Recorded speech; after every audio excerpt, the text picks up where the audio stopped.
All right, so it is 5 past, so I would like to get started. We always feel like they're going to be short, and we always take the entire time and run out of time for the things that we really just start talking about. So my name, for those of you who don't know me, I don't think that's anybody on the line, but if there happens to be anybody that randomly watches this on YouTube later, my name is Christina Johansson. I run St. Mary's Young Professionals, and we are an organization here in St. Mary's County that brings together the next generation of thinkers and leaders in the county who are either new to the county or from the county or work here to gather through social events, grow in terms of professional development events, and give back through community service initiatives. As we mentioned last week, it's a little bit challenging to do all three of those things right now when we are all stuck inside of our homes. But we are doing the best that we can with what we have. And an initiative that Connor put together, Connor's been such a big help with all of this and has organized all of these rise and grinds. I'm just here to talk your ears off, but the reason why we're trying to do these rise and grinds is so that our young professionals and people who are vested in young professionals can hear a little bit more from county leadership and other really interesting individuals in the county, leaders in the county, on what is going on, trying to get all of us exposed to more of the opportunities that are around us that we may not have a chance to take part in otherwise or hear about otherwise. And you'll hear a little bit more about that with our discussion with Arthur today. Since I think probably Rex and Parks is a little bit new to all of us from a divisional organization perspective. So welcome, Destiny. So without any further ado, I am very, very excited to have Arthur Shepard here with us today. So Arthur, if you'd like to introduce yourself, talk a little bit about your background, what you do, and a little bit about Rex and Parks, I would really love it. All right, let's get started. Hey, I'm Arthur, Director of Recreation and Parks Department. I'll talk a little bit about that today, or however how much you want to talk about it. I don't know what that is. I'm a lifer. I wasn't born and raised here, but my father, we got the NAS Tax River in the 50s, and he's just an enlisted Navy guy, and just enjoyed our life here. And I stayed because in 1978 I became full-time. I had a full-time position in the Department of Recreation and Parks, and public recreation has been my life. And so now here we are. I got a chance to retire though in 2011, and I did, and loved every minute of it. And then in 2017, the county called and said, "Hey, why don't you jump back in for a minute?" I thought that's what it was going to be, a minute. It's right here where we are is 3 years later. So just want to discuss with you some recreation and parks, some history of the county in the sense of connecting, and then plus just get the chance to meet you. And then so you can get the real, you can now have a partner, a friend, a professional that kind of understands what it must be like to come into the county new and try to connect and start your way. So that's who I am. I don't have any more than that, but I look forward to talking to you. So where do you want to head this morning to start off, Kristen? So do you want to talk to us a little bit about the role and the scope of recreation and parks? I think a lot of us, me personally, when I moved down here, I know now a little bit more about what you do because we've chatted and I've lived here for a little bit, but moving down here, I would have had no idea the scope of what you all are involved in, the projects you're involved in, some of the really exciting growth opportunities that you see for the county. So could you just tell us a little bit about what Recreation and Parks actually does and what you're responsible for? Yeah, and cut me off if need be because I can go now. If you think, because I don't know what y'all's background is with growing up in your community recreation departments, but we're pretty young when it gets to it. But we like our role as far as a strengthening health and wellness, strengthening families, tourism, a destination place, the environment. So it really, when you think about a recreation department, what we get excited about, we're in some of the big national things. We're in the environment. We're into prevention. We're into property the values, families, education, history, preservation, all those big hit areas. And some people you don't realize that a recreation parks department's involved in each one of them. And currently we're going through the process of national accreditation that we want to be set apart in the other about 136 in the country that are accredited, and we're going through that. And the commissioners just approved our strategic plan a couple of weeks ago. And what does that all mean with a vision and mission statement and goals and recommendations, and also our SWOT analysis, strengths, weaknesses, opportunities, and threats. So going through a lot of that so that we can be a high-end department, so that we can support our community. So I'm gonna just stop there. What does that mean? We get about $4 million from the general fund. That's tax dollar side. Now, what does that do? And then what that means is that $4 million is about 2 cents on the tax dollar, which is about the national average. So that's how we get funded. And then we also have 2 other enterprise funds. That's recreation, about 2 to 3 million, and the golf course is $1 million. And that's how we get it done. And we have a lot of capital projects. Like currently, currently we are on turf fields, master planning, Elms Beach, Snow Hill Park. Where else? Shannon Farm. We're talking about putting a new boat ramp out at Snow Hill, working with the community center. There's a lot going on as far as our different capital and projects too. That runs about $8 million every year.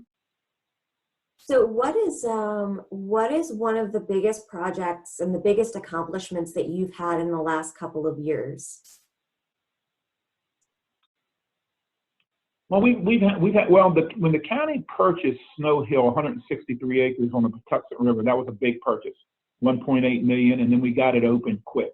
So very delighted with getting that it can already be used. Passing the master plan for Elms Beach Park down there. We just had a master plan approved in July regarding the Lexington Manor Passive Park. That's one that was just done. And then our turf field project that we're working on now, getting the Drayton African American Schoolhouse reopened. That was big. So those are some of the bigger ones. Getting our gymnastics program, because we operate a gymnastics center in Lexington Park that has about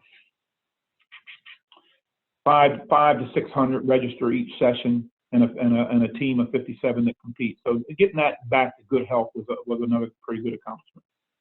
So for the people who aren't aware, right? I mean, that just spanned from land type management to programs to people. So, for those of us who are newer to all of this, where other than your website, right? Where is the best place to find information about the new things going on in the county, the new infrastructure developments going on in the county? Because I know sometimes that's challenging for me. I sometimes geographically it's like, oh, I have to really think about Snow Hill, or I have to really think about where these locations are, and if it's not right in my backyard, I don't always know about it. So is there a good resource for people who are new to the county to find out more about what those developments are and what it means for the county? I think that's one of the reasons I was excited about joining in today too, because I think that portal needs to be there, so that, because sometimes we get blocked in how we receive information, and is it all the same? So now you have a group of millennials coming in that want to get involved, but how do I do that? How do I have a one-click to get in and understand about your business? So with you guys' help, we can grow that. So certainly websites one, nationally, Facebook's another, but really to have a strong entity. And then part of our accreditation and some of our success recently were ad hoc groups. We're counting on people to join us, to give us, send us an input with some of these plans. And you and I were talking about how I look for some to jump in on that with us, the Shannon Farm property down there at Gate 3. So those are some ways to get involved, but how do we let the people know? How do they find out how to get involved is what you're saying. And I'm glad that's coming to the front, because that's an area we need to work on and get going. And could use y'all's help doing that. Help us without with some consult as well.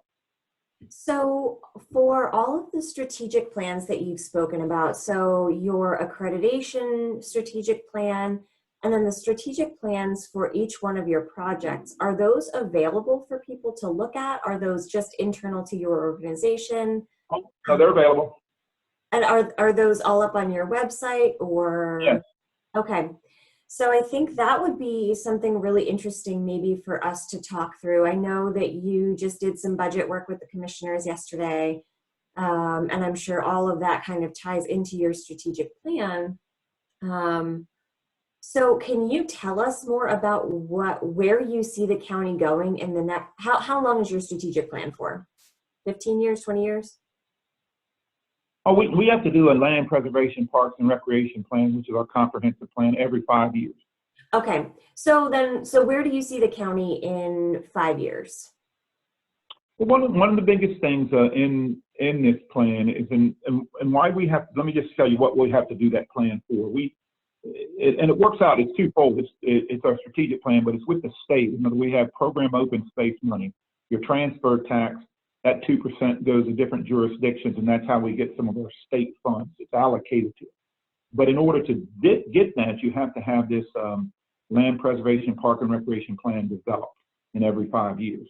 And so in there, some of our great goals are, one of the biggest one, and always, even with the commissioners, staff, and around the state, is water access. Of all this shoreline that we have, how can we get people to the water? Because we have a lot of private access with a public access. But you'll see on our website too that, you know, we have 15 public landings that we're in charge of taking care of. Boat ramps, public landings, and of sort at different sites. And that's why I was even talking about a tour. You have, so public water access, preservation is the other one, is where we are setting aside certain properties. We work with the Navy. Those two last purchases, Shannon Farm and Snow Hill, were helped through Navy funding, and it's called REPI funds. It's for the encroachment. So in other words, the Navy will set aside money to work with the local government. So where there's density in the fly area, that it's purchased through the county and can be used for passive use, non-encroachment areas. That's how Shannon Farm and Snow Hill was purchased. Yeah. So setting aside land for open space, water access, athletic fields, Andrew's with us, so museums, and then you also have as a priority, and because we want to be a tourist destination, and then that's why we're coming up with the athletic fields. Let me just stop and tell that one. Maryland Stadium Authority is due to call me today to find out the status of the potential sports complex in the county. So that's another one that we're working on, is possibly a sports complex, and currently right now the 3 synthetic turf fields to bring in tournament play. And then always enhancing our golf course, our recreational amenities. But basically setting aside land for future use, preservation, historical value, and then cultural programming. So I guess, and this is kind of, it's really great that you could join us too, Andrew, and Destiny as well, because the 3 of you kind of bring together this really interesting view of the county from the perspective of how do we bring new people here, but also preserve the historical goodness of the county itself. So something that Arthur and Connor and I spoke about yesterday was how do we make St. Mary's County a destination? How do we do cool things here? How do we have updated venues? How do we do all of that while also respecting all of the history that we have here, and helping people like St. Mary's County for what it brings, right? Like, to be fair, I'm from Maryland, not from St. Mary's County, but my heart is happy when I see big tobacco barns, right? Right.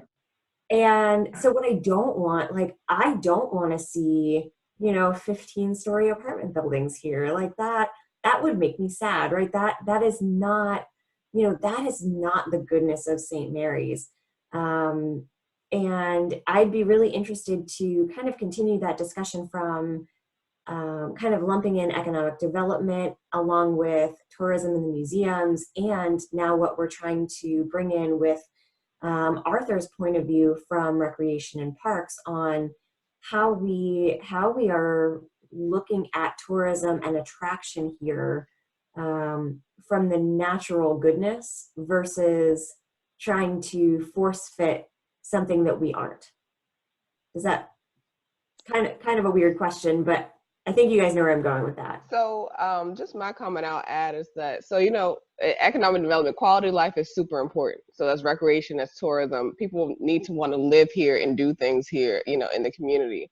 But one of the things that we're working on is we're working on a video. So we're really focused on branding the county. And, Catherine's great at branding and things like that. So Catherine's spearheading like a video project that we're working on where it's highlighting the assets of like the natural assets of the county in addition to the business community. And so we're working on that. It's kind of been on pause a little bit due to COVID. But like just being able to tell that story succinctly and highlighting all of the different assets will really help with, I guess, elevating the identity of the county. So that's one of the big things we're working on. And then I'll also say, so most of you guys know, I guess a couple months ago, mid last year, we did a survey for young professionals. And one of the big things, Andrew was part of it, one of the things we found is like a lot of people were interested in the historical aspects of the county. So making sure that we preserve those and highlight those are super important too. No, I really agree. I agree with that, Destiny. I have not. Again, I'm from Maryland, and I learn new things about St. Mary's County all the time. I randomly bought a book at St. Annie's about like St. Mary's County history, and I'm reading through it, and I had absolutely no idea. The places that you drive by all the time, you're like, well, yeah, whatever. Like it's just an old house or whatever, and there's a ton of history to be seen there. So. Arthur, did you get a chance to interact with Destiny and Economic Development on that young professional survey at all? Have you guys talked about kind of how to kind of merge your two plans? Not with strength. With Destiny and I have talked over time, but not with the strength. I think one of the things one of the ideas I'm coming forth though is that land preservation recreation plan is 2021. It's right here, and so that's one of the areas Destiny and get involved because that's the area that we looked at. Last year we got over 1,700 surveys back 5 years ago, and then also the meeting spaces we have, so we'll have that discussion of what's the best way to have active recreation venues, concert venues, things like Snow Hill could bring. We're already down there at St. Clements Island. But plus keep our historical identity. Those would be very important in this next LPPRP. Yeah, and Arthur, that actually ties in. I don't know if you saw, Lindsay had a question about, do we have any plans for additional outdoor music or performance venues? Well, one of my goals, if you go to that property at Snow Hill, it's made for it. But yet we still haven't gone through the master planning process. We still have to go. We've gone through the what have we done? The historical, now the archaeological. But we're going to push up. I got the email out. We're going to push up getting a boat ramp there. That waterfront access is very big there. We just lost one of our boat ramps onto the private property that we were leasing in the Patuxent. So getting this will move forward. But the other one would be it's just so Snow Hill's already ready just for passive park and passive use. But to get us over on there on the kayak side, but also to get a nice pad there for music over the Patuxent and also a wedding venue there. Those are two big high ones for me. If that answered your question about music. See, Arthur, this is Mike Luganville. And anyway, hi, how are you? I wanted to ask two questions really. I've been participating in the Parks and Recreation musicals in the summertime. I did Mary Poppins in Oklahoma, and I wondered how that's going to go with the COVID. I mean, what we've got is a situation where you try to put 500 or 600 people in the Great Mills theater, in the Great Mills auditorium in there, and not to mention all the cast members. And I wondered how that could happen if it could happen. That's my first question. And then, yeah, Mike. I hate to throw this commercial in. I remember I started those musicals in 1986. They started at Leonardtown High School, and here we are. We went to we were going to leave Great Mills and go back to Leonardtown because it was just a renovation of the high school. But everybody loved that venue, loved the stage and the backstage and the music room, so we wound up staying. I always thought we were going to go back to Leonardtown and be in the central of the county. But COVID, I'm going to say the default has switched. I think now for some of our summer things, concerts, big things, attractions, it's no until yes. I think we've almost flipped. In other words, a month ago, you're saying, yeah, we're going to still do it until something changes. But now I really don't see how we're getting to the point of no return. So something would have to change drastically soon for us to say keep going, to do everything we need to do to stay in the school, get people together, rehearse, auditions, and all that. Yeah, I think you're probably right. Yet. It's really a shame because everybody looks forward to that. I mean, a lot of people look forward to that. It's been a huge event in the no, that's one of our signature events, no doubt. Yeah, really, it's been wonderful. The other thing I wanted to ask about was the sports complex. I've been talking to Michelle Brinsfield. Anyway, some of us are ice skaters, and of course, Capitol Clubhouse hosts hockey teams from the county. Riken High School St. Mary's Riken has a team. I think Leonardtown High has a team. Anyway, a lot of people are running up to Charles County to skate and all kinds of figure skate, hockey skate, whatever. And I was wondering if there were any plans to bring a skating rink to St. Mary's or the California area, maybe Calvert across the bridge. I don't know, somewhere a little bit more accessible. Some of us are from more northern climates and have this, and I think a lot of the people from the Navy would like this too. But maybe you could talk. I don't know if that's come up lately. Probably comes up from time to time. It's ice arenas here in the county have been cyclical, but right now it's I'm hearing about it. I'm hearing about an indoor facility. Indoor facilities, the commissioners have on the radar plan to find out where potentially having an indoor facility for a YMCA. That's part of the talk, and there hasn't been the plan hasn't gone forth of what goes inside. The Capitol Clubhouse, I don't want to put any shade on, but the Capitol Clubhouse, because my colleague, the Director of Recreation Parks in Charles County, we speak in Capitol Clubhouse and what the operating costs are. Here's the reality. When you go indoors, as opposed to an outdoor complex, when you go indoors, the meter's always running. In other words, there's always costs. There's something to go in your operating costs. Because I know what it costs to operate the pool. I know what it costs to operate the gymnastics center. The gymnastics center, just to get in, that's about $90,000 to $100,000 just to pay your bills there before you have any coach inside. So the operating costs are the issue. So now you go to your elected officials, and what happens is, okay, put this one-time money down for capital costs, but now who's going to pay the operating costs? So that's where it gets down to. We would have to have a plan that says we could self-support that. And I don't know if we can. I haven't laid it down or met with a user group that wants to do that. But when a tennis group came about the sports complex and went to the budget hearing, and they wanted to put a tennis court in under a dome like the pool, I said, you'll want to say, hey, commissioners, if you get it up, we'll be able to pay the operating costs, because that's the way to get in the door. So settling that whole thing on who's going to pay, do we have enough use, or do we have a business plan in place to pay the operating costs is the basic only way that'll be sold.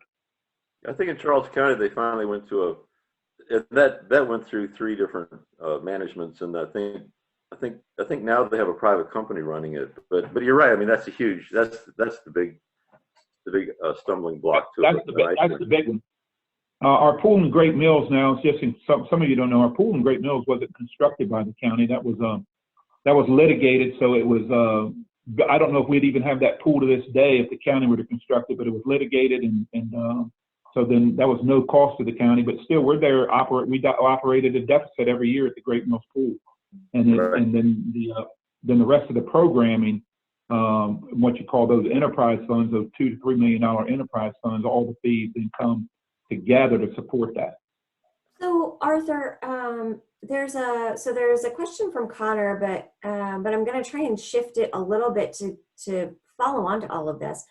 It sounds like the county has a ton of recreational assets, whether they are countywide, whether they're managed privately, whatever. It sounds like we have a really good strategic plan. It sounds like we have a lot of assets. And Connor's question is how is the possibility of a YMCA coming to the county affecting your strategic plan?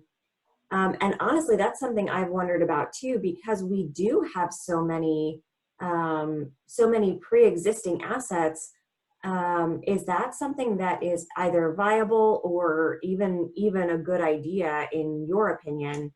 I have my own opinions, but how is that affecting your strategic planning?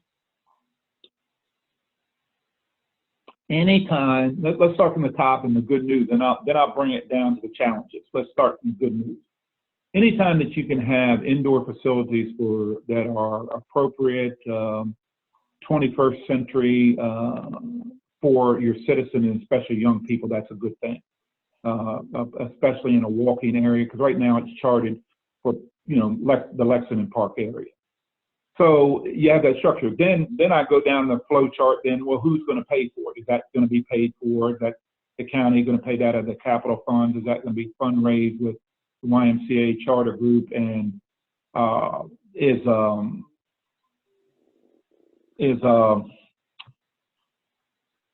how's that structure going to be paid for?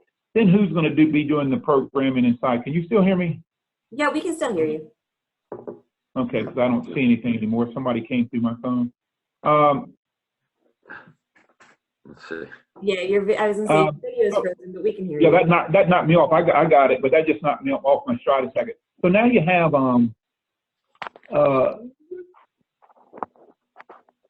the facility. Then the operating. Where's the operational cost come from? That's everything we think about in the recreation business. Is you go from the capital project, then down to the business plan of the operational cost, and then who's the user in your plan for inside. A YMCA, communities have room for both in every community, not every community, in a lot of different communities. But then now the commissioner is going to have to, then it's going to be down the stretch once you get back with a plan of where you can site it. There's money set aside for that for a location, a concept plan of where we go. Then you go from there. See if the costs are going to be can be paid. See if where the revenue's coming in, and so no, it doesn't get into the strategic plan that bad, because it's just still another way. If I'm a commissioner and say, okay, I've adopted this strategic plan, land preservation recreation plan. How am I going to get there? Well, this is just one way that you could possibly get there, and you're still your citizens are still being served well by this. Positive Youth Development Program called a YMCA. Interesting. No, that was a good question, Connor. So I want to open it up to other folks as well. I know, Arthur, you've worked pretty significantly with some of the folks on the line. So do any of you have other questions for Arthur on? I don't know anybody on the line. Hey, Christina, can you hear me? Yes. Hey, Tommy. Hey, Arthur, this is Tommy. You don't know me, but I accidentally called into one of your conference calls about a month ago. I was trying to reach somebody else. Yeah, that was me. So, good to meet you. Yes. With that being said, I'll try to I won't try to steer the conversation too much towards COVID, but is there anything that your workers need in regards to safety? Is there anything that the community can help them with? Or is everybody pretty safe and sound with what they're doing?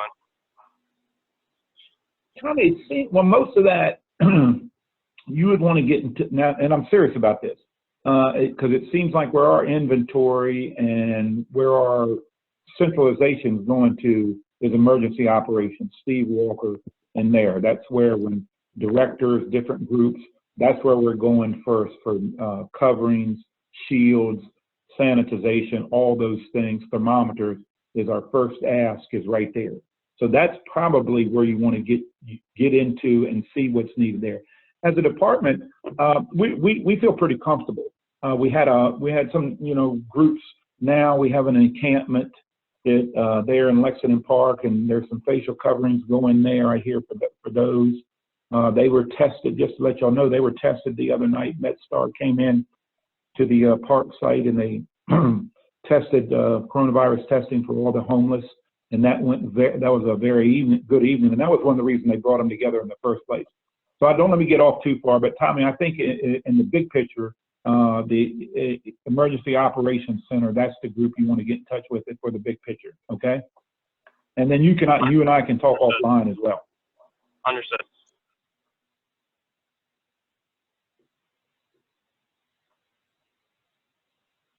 Thanks for bringing that up, Tommy. And actually, Arthur, that's an interesting segue too.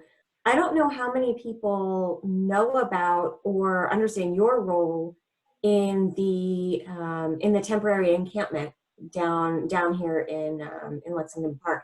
Could you talk a little bit about that and maybe how the community has received that? I know we have from some previous stuff that I've done, we have a pretty large homeless population here.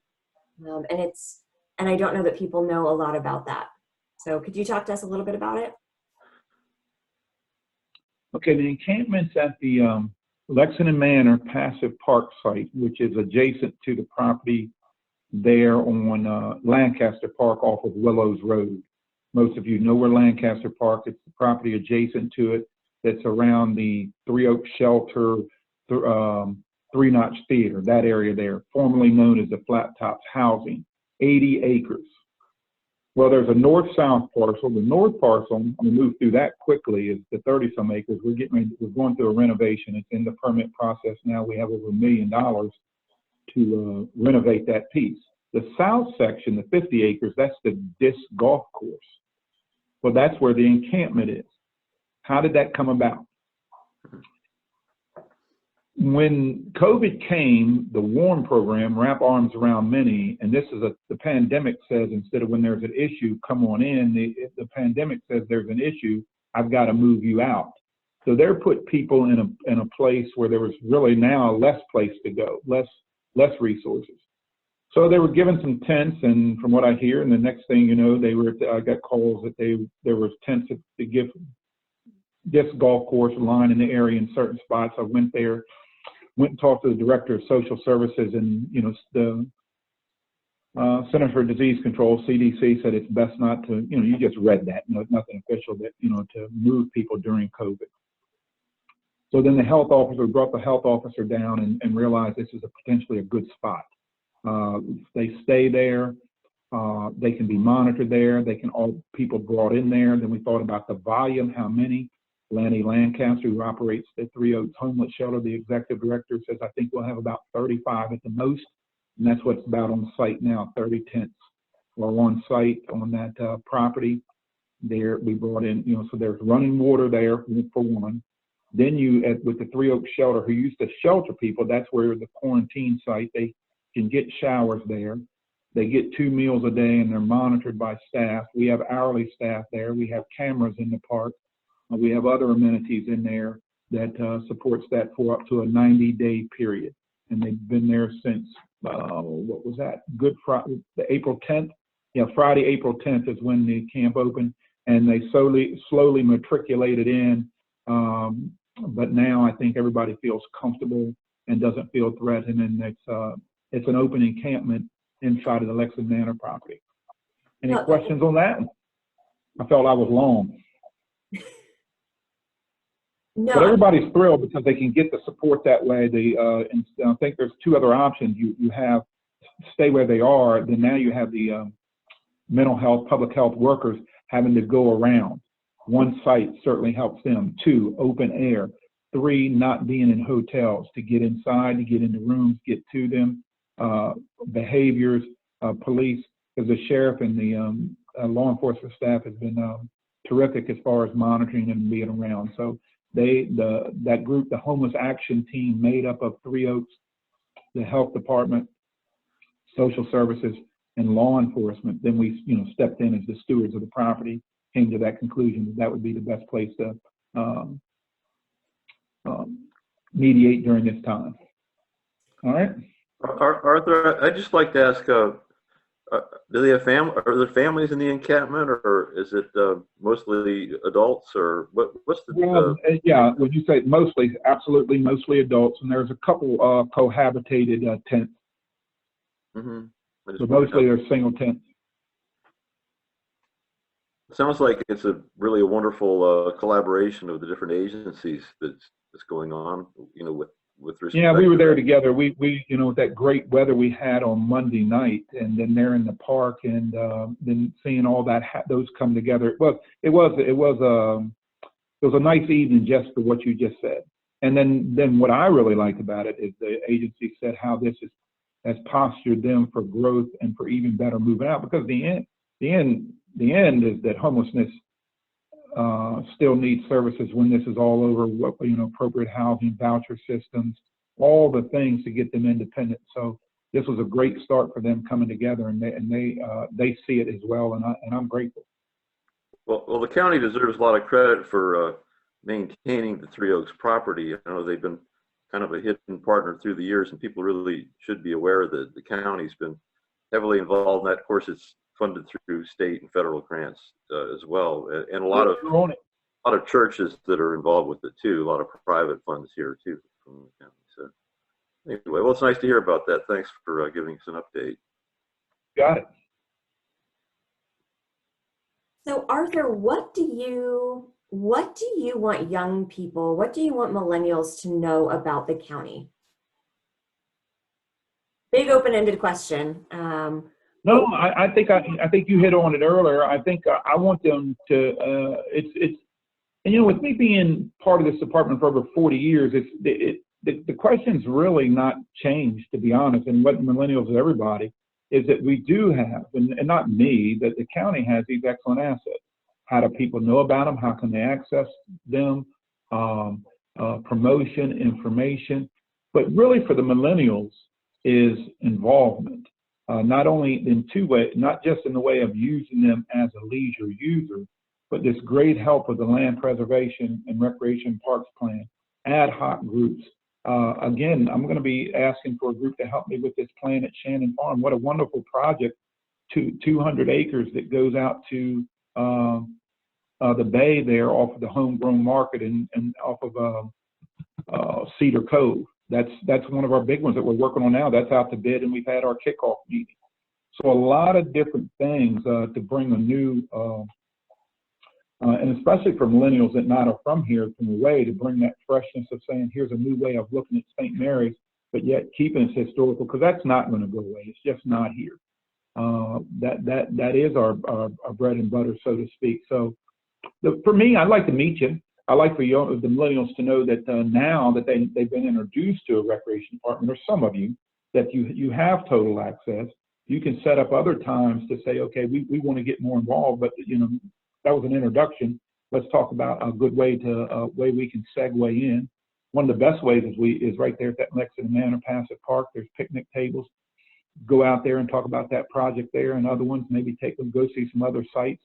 Destiny's not allowed to come. She's already been on the tour once, and that was something else, let me tell you. That was an amazing tour.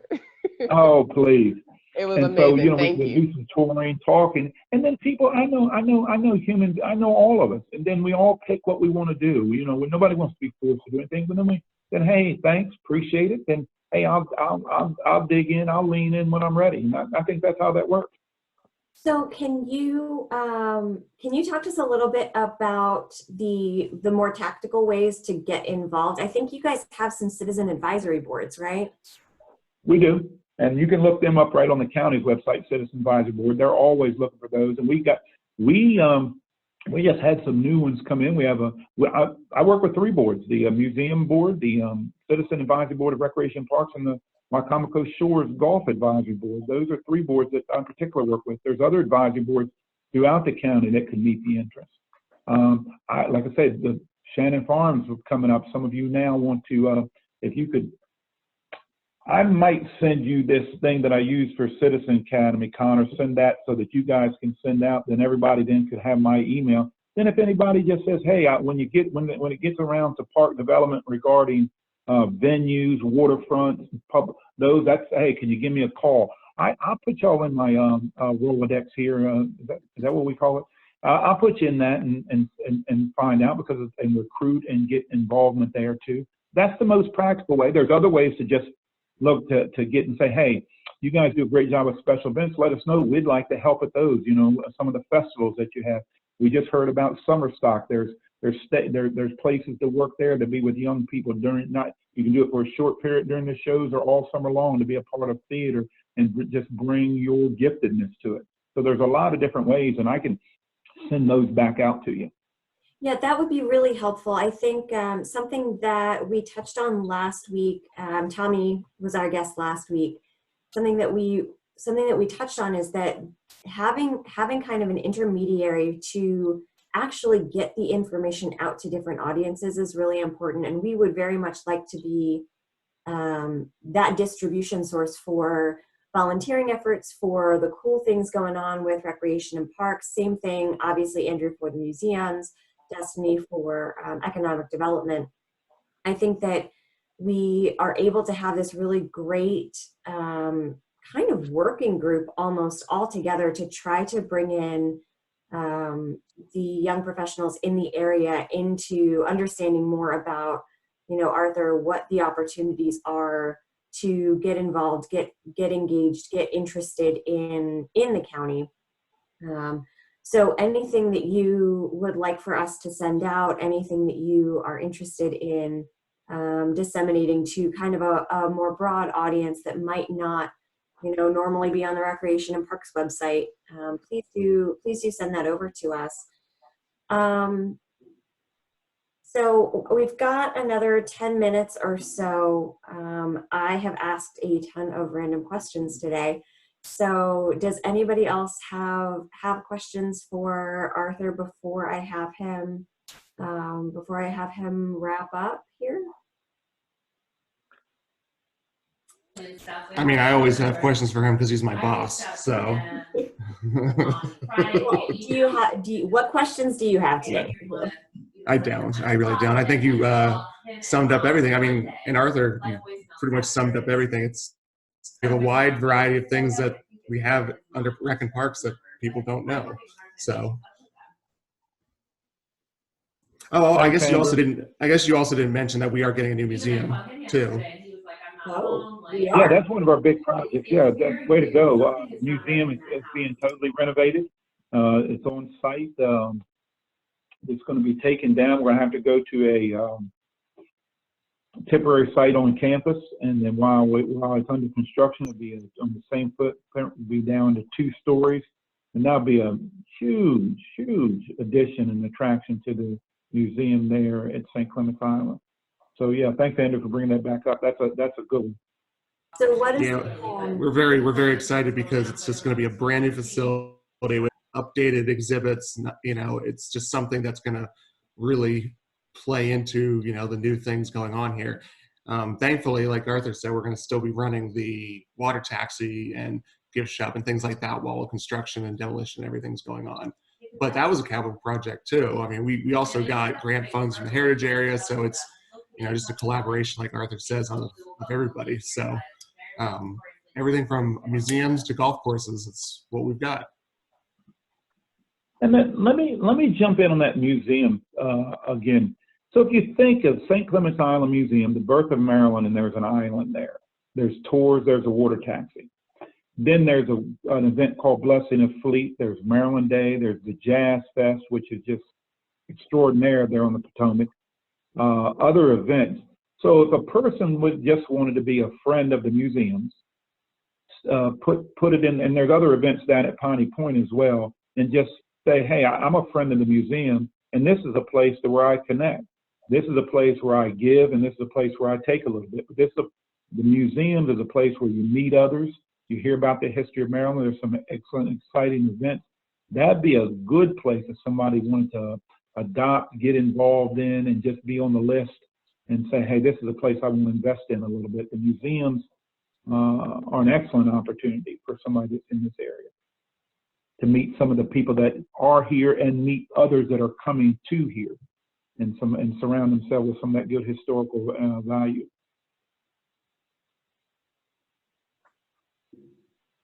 Yeah, that's a really great point too, Arthur. And I don't know, we did try to get an interesting activity off of the ground last summer to try and get folks out to all of the museums that we have here, because they are a little bit more spread out and a little bit you do have to make an effort to get to a lot of them from the main drag, from where people have their residences. So I think the more that we can promote visiting the museums, the more that we can encourage folks to go learn about that history, the more they feel like this is a home for them and something for them to latch onto as a real area of deep historical interest. That's a really great thing to have available to the citizens here in St. Mary's. Wouldn't you think that sometimes when you move in or you come in somewhere, that one of the other challenges is that, okay, how do I want to get connected, but wait a minute, I don't want to get pulled in. Oh, hold on, and you go through all that. But the reality is for me is that one of the biggest ways is to invest also with some of that time. And I don't think any of the museums, from Andrew to Karen to the whole group there, is looking for anything from anybody in particular, except for just how you want to use your giftedness. And we're open, is what I'm saying. We're open to people. We understand our role, and it's in a lot. Recreation isn't just in signing up and paying a $15 ticket. It also is in volunteerism. It's in investing. It's in friending. It's in so many different ways. It's in committee. It's in a trove of ways, and the best way that meets you. So we're not looking to pull anybody in against their will, but just understand it's open and we're inviting. Thank you for that, Arthur. If we don't have any other questions, I think that's probably a really great place to wrap up. Sounds good. But I really very much appreciate you taking the time to speak with us today, to kind of pre-speak with us yesterday, and to share some of the really great things that are going on. I would, for those of you who are watching this later, I would absolutely encourage you to go take a look at the website. I'll be posting some links, some of the things that we spoke about today, including the new museum, some of the other information about the strategic plan and all of that. But if you have a chance, please go take a look, see where you can use your talents. If you're so interested in getting involved and engaged just even a little bit in what we've got going on in the county, it would be a really big help, I know, to have your opinions and to have your engagement there. So. So on that, Arthur, any other final words from you before we call it a day? No, it's just good to be with you. All right. Well, thank you. We like what we do, and we like you, so come on back. Well, thank you, Arthur, and everybody have a great day. Bye-bye. Bye.